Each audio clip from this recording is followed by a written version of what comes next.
Olá, você que está assistindo aqui mais um vídeo do canal do Autista Pensante. Eu sou Ricardo e eu sou autista. E no vídeo de hoje vamos falar sobre a segunda parte do evento do autismo, né, que ocorreu no dia 2 de abril. Eu vou falar sobre os 5 próximos temas de palestra, abrindo a discussão sobre atividades vocacionais para o TEA, a importância dos exames genéticos para o autismo, o programa Teach e suas contribuições, a união da comunidade do autismo e, por último, mães terapeutas. O primeiro vídeo que eu vou falar é sobre abrindo a discussão sobre as atividades vocacionais para o TEA, da Cláudia Moraes. Ela é mãe de autista severo. Ela foca muito na questão da socialização do autista para o autista ter cada vez mais autonomia. Ela foca muito no mercado de trabalho, que é muito interessante. Ela usa até referência da Universidade da Carolina do Norte, por meio da Laura Kling, e fala que a intervenção precoce, bem como o diagnóstico também, faz com que no longo prazo, quando o autista já é adulto, se sobressaia no mercado de trabalho. E de acordo com esse estudo que ela falou, basicamente o que importa não é a terapia em si, mas a rotina do dia a dia. Claro, com um acompanhamento de algum adulto, por exemplo. Ela até dá um exemplo de aplicação em situações reais. No caso, você dá dinheiro para a criança comprar alguma coisa e a criança verificar o troco para ver se ela não foi enganada de alguma forma. Um outro exemplo que eu posso dar é fazer atividades relacionadas ao mercado de trabalho, atividades acadêmicas dentro do que a criança / adolescente sabe fazer, o que no final de todo esse processo a criança cresça, seja adolescente, adulto e tenha cada vez mais autonomia para, enfim, ter uma vaga no mercado de trabalho. Mas ela fala também das dificuldades, por exemplo, a escola, principalmente, mesmo com a Convenção Mundial da ONU sobre direitos da pessoa com deficiência, e o Brasil sendo signatário disso, que em 2006, 2007, muitos autistas, aí ela fala autistas, homens e mulheres, né, acabam saindo da escola, o que isso é péssimo pro fomento da autonomia deles. Ela mesmo diz que é difícil ter um material vasto de forma facilitada relacionado ao autismo na idade adulta, o que me leva a crer que ela tem uma visão menos senso comum, mais realista do autismo, né, do que a grande maioria das pessoas. E no final ela fala das vantagens de ter um autista no ambiente corporativo, que são a questão do apego à rotina, que ela traduz isso como apego a detalhes, a questão das tarefas mecânicas e a questão do hiperfoco, que é um tipo de vantagem e desvantagem ao mesmo tempo, porque hiperfoco é um foco muito específico em algum assunto, e o autista pesquisa aquilo com muito afinco até esgotar tudo que tem sobre esse assunto. E ela fala que é bom para o empregador porque se o ramo que o empregador tá de acordo com o hiperfoco do autista, isso é o melhor dos mundos. E ela falou uma coisa no final que não me agradou muito, que é a questão das cotas. Ela não é a favor de cotas, de acordo com ela, se o ambiente não está adaptado. A questão é que não é porque o ambiente não está adaptado que não tenha que ter cotas. Na verdade, a questão das cotas é o passo 1, eu considero o passo 1, e a questão do ambiente adaptado para o autista, isso aí pode ser ambiente escolar, ambiente corporativo, né, de empresa. Esse é o passo 2. Então, algo que não concordo com ela. Pelo menos é um grau acima, né, de conhecimento que ela tem, né, de acordo com o que ela falou antes, em comparação com todos o resto das pessoas que têm o senso comum acerca do tema de autismo. Vídeo 2, a importância de exames genéticos para o autismo, da Graciela Pignatari. Ela é cientista e bióloga molecular. Ela tem até um PhD, não cheguei a ver qual é o PhD, mas ela claramente se formou ela fez o stricto sensu dela no exterior, né? Ela disse que fez o projeto da fada do dente da USP, que é basicamente um projeto de pesquisa Não vou entrar em pormenores disso, porque ela também não explicou muito. E também não vou falar muito sobre esse vídeo em questão, porque ela fala muitos termos técnicos da área da biotecnologia, biogenética, questão de cromossomo. Eu não vou entrar porque eu não sou de biológicas, eu sou de humanas, então... muita coisa do que ela falar, se eu concordar ou discordar, eu vou acabar muito provavelmente entrando num erro. Basicamente ela fala que ela é uma das cofundadoras do Tismo. Eu falei do Tismomi, que é a rede social, né, que pelo que eu entendi agora é o braço da Tismo, que é uma startup de biotecnologia. Mas enfim, ela fala no vídeo alguns tópicos interessantes relacionados à biogenética. Ela fala que o autismo é algo multifatorial, ou seja, que pegam fatores ambientais e genéticos e que é algo multigênico, ou seja, possui mais de um gene. Ela fala que a causa do autismo envolve tanto a genética quanto o ambiente, mais precisamente 97% genético e 3% externo, que é o ambiental. Ela fala alguns exemplos, eu peguei aqui na anotação como idade dos pais, dos vários exemplos que ela deu. Ela se discorre o vídeo praticamente inteiro falando dos diferentes tipos de exame para se descobrir se a pessoa tem o gene do autismo. E no final ela acaba falando que não existe cura para o autismo, mas que existe tratamento. E que apesar disso ela não quer dizer que... a questão de não existir cura, mas existir tratamento, quer dizer que os geneticistas vão querer algum tipo de cura para isso, uma espécie de eugenia. E que os cientistas são parceiros da comunidade dos autistas.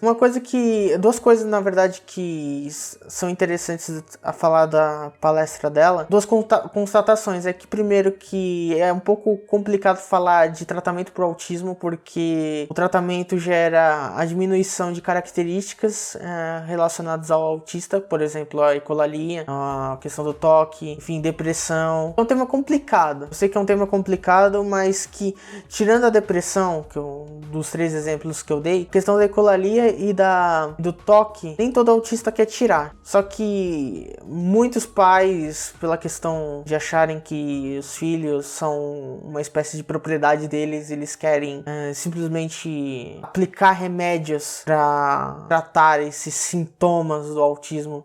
Claro que eu não vou chegar simplesmente e falar que os remédios não surtem efeito. Eles surtem efeito, são benéficos para algumas coisas. Por exemplo, no meu caso, eu vou falar do meu caso específico, eu tomo um remédio que não me prejudica. Na verdade, ele até me ajuda com a questão da ecolalia e do toque. A ecolalia e o toque, eles dificultam bastante minha concentração para estudos, por exemplo. E a diminuição disso para mim é benéfico, mas obviamente estou falando que é o meu caso. Nem todo autista vai querer isso. Adultos e crianças e adolescentes. Então, só para ficar claro isso. E outro ponto que ficou um pouco difícil é a questão de que ela não sabe traduzir o conhecimento dela para o público leigo. Eu mesmo sendo formado em publicidade e propaganda e tendo uma especialização em mídias e redes sociais, enfim, não importa a especialização, enfim, foi difícil, e sendo autista foi um pouco difícil entender o que ela estava falando, porque ela usa muitos termos técnicos, isso é até normal para quem tem uma formação muito alta, principalmente doutorado, PhD, enfim, que é a tradução, conhecimento técnico, conhecimento acadêmico, conhecimento profissional pro público leigo. A tradução, isso é mais questão de didática, não é questão de ela sabe ou não sabe, é mais questão de didática, de apresentar para o público que não sabe sobre o tema algo que eles podem aprender e até se interessarem. Agora vamos para o vídeo 3, que é o programa Teach e suas contribuições, por Maria Elisa Fonseca. Ela é psicóloga e irmã de autista. Eu não vou falar especificamente do vídeo dela, porque basicamente ela falando sobre o modelo Teach e o que isso beneficia as pessoas, enfim, porque eu nunca tinha ouvido falar desse modelo, que é um modelo de intervenção também. Eu vi o vídeo dela, fui pesquisar em outras fontes, me pareceu no primeiro momento que o modelo TEACH é melhor que o ABA, mas por ser um modelo também de intervenção, não sei se é algo muito benéfico para o autista em si. Eu vou explicar o que é um modelo TEACH de uma maneira resumida e uma maneira que seja um pouco fácil de entender. O modelo TEACH é um modelo da terapia comportamental, ou seja, um tópico da psicologia, que é um modelo generalista também, de acordo com a Maria Elisa Fonseca, que de acordo com ela pode ser aplicado por profissionais fora da psicologia. Não consegui entender se ela incluiu todos que estão fora da área da saúde ou somente profissionais da saúde que não estão dentro da psicologia, mas eu não vou entrar nessa parte. Eu sei que nas minhas pesquisas esse modelo é aplicado pela pedagogia também, que é diferente de ABA, porque o ABA, enquanto modelo intervencionista focado no indivíduo, o TEACH é um modelo coletivo, visual e adaptativo para as crianças. Ou seja, coletivo porque pode ser aplicado para mais de uma pessoa, numa sala. Visual porque são instruções visuais, não são comandos, igual no método ABA. E aplicado em ambientes maiores, que são salas inteiras ou partes de ambientes. O modelo TEACH foi desenvolvido pela Universidade da Carolina do Norte, a mesma do vídeo da Cláudia Moraes, e eu considero, pelo menos ao meu ver, melhor que o método ABA, porque enquanto o método ABA é um treinamento de cachorro, basicamente, porque você faz algo que a outra pessoa quer em troca de algo, o TEACH não me pareceu usar dessa artimanha para isso. Claro que existem instruções, no caso são instruções visuais, só que é algo mais autônomo, ou seja, algo que dá mais liberdade para a criança que está dentro daquele ambiente realizar as atividades e com materiais visuais com que menos fomentem o possível ela desenvolver na hora algum tipo de característica do autismo, no caso. Tanto que é um ambiente de aprendizado e, como eu falei no tópico anterior, né, questões de ecolalia às vezes podem, pelo menos no meu caso, dar um tipo de dificuldade em aprender, né? Em pesquisar coisas, aprender, ler, enfim, consumir material audiovisual também. Ou seja, basicamente, o modelo TEACH me parece ser melhor do que o ABA, mas claramente estou dizendo que é algo prévio, de pesquisa prévia, pesquisa inicial, enfim, não vou bater o martelo e falar que o modelo TEACH vale a pena. Enfim, próximo vídeo. E temos aqui o William Kimura, ou William Shimura, eu não lembro como ele falou. Ele é um pesquisador e o tema da palestra dele foi a união da comunidade do autismo. Ele fala sobre algumas coisas relacionadas à comunidade. Ele considera a comunidade não só os autistas, mas todos os que são interessados no assunto, que eu discordo um pouco, porque a comunidade do autismo é só os autistas. Quem é interessado é só interessado na comunidade, não é uma pessoa dentro da comunidade. Só porque a pessoa não é autista, mas está interessada, não quer dizer que ela está na comunidade dos autistas. Isso não existe. É a mesma coisa que você falar que um branco está interessado na comunidade negra e estuda sobre a comunidade dos negros, não quer dizer que a pessoa faz parte da comunidade negra, sabe? Não tem a mesma vivência. Mas enfim, ele considera o Asperger, né? O autista leve como um nível de apoio menor, né? Porque tem os diferentes graus de autismo, né?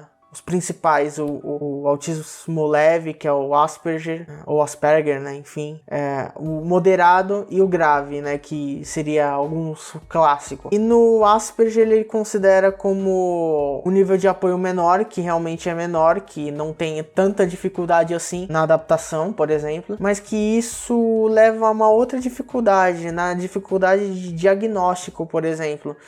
Porque o autista leve ele tem muita dificuldade de ser classificado como autista leve pelos psiquiatras, porque existem alguns psiquiatras que falam que o autista leve está tendo muita visibilidade, muito laudo de autista só por causa de moda, algo extremamente ridículo e que isso acaba refletindo até no público leigo, né? O público leigo acaba achando no final que o autista leve não tem que receber algum tipo de adaptação. O William até fala que o autismo, né, o autista, né, no caso, sendo leve, moderado ou grave, ele tem bastante dificuldade de ter um ambiente adaptado para ele. Mas isso é próprio da condição da sociedade, né, porque existem até repartições públicas que não são adaptadas para cadeirante. Imagina para autista, que alguns autistas têm dificuldade com relação à hipersensibilidade visual,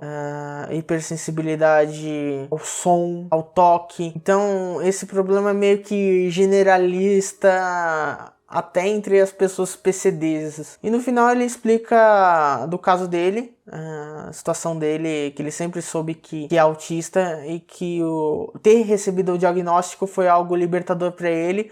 Porém, ele reconhece que nem sempre isso pode ocorrer, de ser uma libertação. Na verdade, isso pode ser apenas o início de algo muito maior, problematicamente, que nem todo mundo que é laudado, tem o diagnóstico de autismo, acaba reagindo de uma maneira muito positiva. Na verdade, acaba reagindo de uma maneira negativa. Inclusive os pais, quando recebem a informação, né, do psiquiatra de que o próprio filho é autista, tem aquela questão de ou acaba super protegendo demais o filho, ou acaba entrando em uma espécie de negação, ou acaba não fomentando o potencial que o filho pode ter, que acaba acontecendo muito, o que isso acaba entrando na questão dos pais acharem que o filho é uma espécie de propriedade. Por isso que quando alguém acaba fomentando a questão de autonomia do autista para o mercado de trabalho, eu acho bastante interessante, porque é algo que você acaba não vendo de forma muito comum. Na verdade, as pessoas acabam falando só sobre tratamento de autista. No máximo, acabam falando de ambientes adaptados, mas não acabam falando de autonomia do autista na fase adulta. Basicamente, foi essa a palestra do Kimura. A última coisa que ele falou foi sobre a dificuldade dos autistas leves em não verem a dificuldade que dos pais dos autistas graves possuem, o que tem uma certa validade, mas não tanto, porque muitos pais de autistas, no caso eu estou falando dos graves, têm essa mania de falar de anjo azul.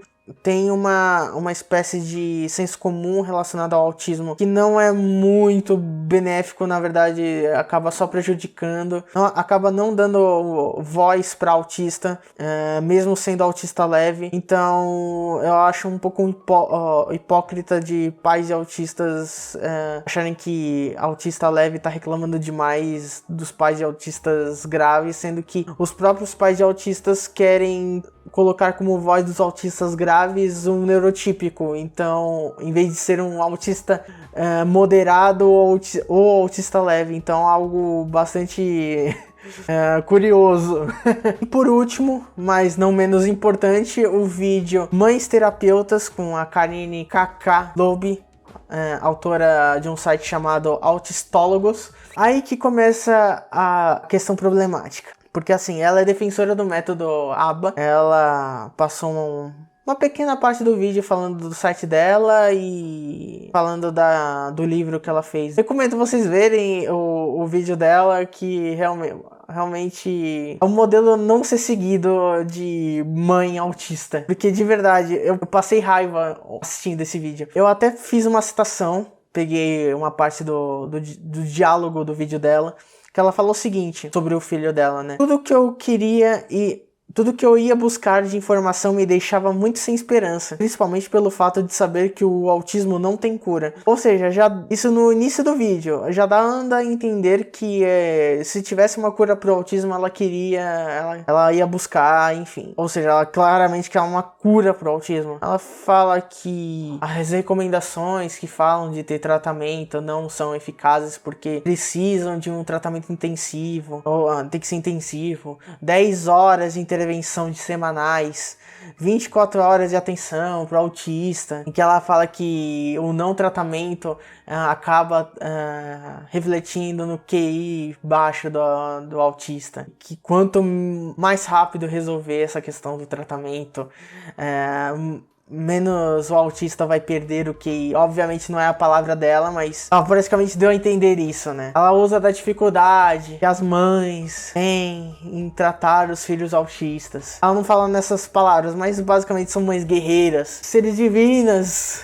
carregando uma espécie de fardo. Oh, meu Deus. Ela cita a Maíra Gaiato, né, que eu falei no vídeo, né, do vídeo passado, que ela é mestre, se eu não me engano, em ABA. Ela fala que o ABA não é chato, que há maneiras naturalistas de aplicação do método ABA, e ela se respalda bastante na ciência e na OMS. Basicamente ela fala o vídeo inteiro sobre ABA, o vídeo inteiro sobre ABA. Só que tem um problema, eu fiz a pesquisa, eu já fiz essa pesquisa antes e eu fiz de novo. O ABA, eu peguei um artigo da Fernanda Dreux, Miranda Fernandes e da Cibele Albuquerque de la Higuera Amato, chamado Análise de Comportamento Aplicada e Distúrbios do Espectro do Autismo, Revisão de Literatura. É um artigo compilador, ele pega diversos estudos sobre o tema e ele compila tudo num artigo só. Eu não vou entrar em pormenores do artigo, mas vou citar um trecho da conclusão, né?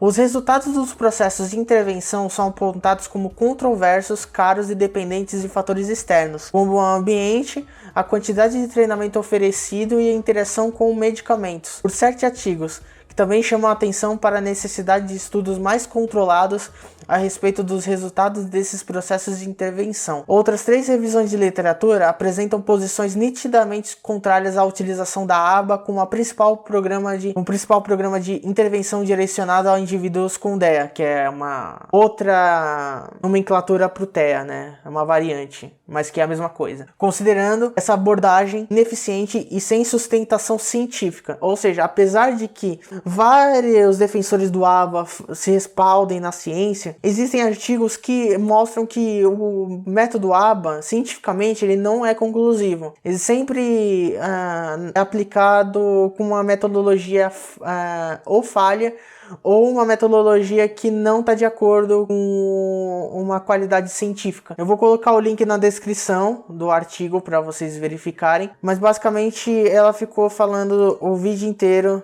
sobre os benefícios do ABA e que isso está respaldado cientificamente pela OMS. Isso não quer dizer muita coisa, porque o próprio autismo é algo que ainda está em desenvolvimento, né, as pesquisas relacionadas à área. Então ela falou muita besteira, eu passei bastante raiva com o vídeo dela. Então, basicamente, os 5 vídeos, em resumo, esse último me fez passar muita raiva. Os outros vídeos são interessantes, mas não tanto. O vídeo do William Kimura é muito bom, eu gostei bastante. E o vídeo da Graciela Pignatari também é muito bom. Ela fala bastante informações úteis sobre a parte científica do autismo, né, de diagnóstico, enfim, apesar de que ela não soube traduzir muito bem, né, mas isso é questão do alto grau de acadêmico dela. Mas é isso, como o primeiro vídeo eu vou repetir, faltou representatividade, só desses 5 vídeos só um que foi realmente de um autista até relativamente famoso, e é isso, não tem muito o que dizer. Obviamente no final de todos esses vídeos eu vou dar um parecer final sobre o evento, né, comparando todos os vídeos, e é isso aí, espero que vocês tenham curtido o vídeo. Se inscreva no canal para vocês acompanharem mais atualizações, apertem no botão se inscrever, o botão vermelho, e é isso, até a próxima, tchau!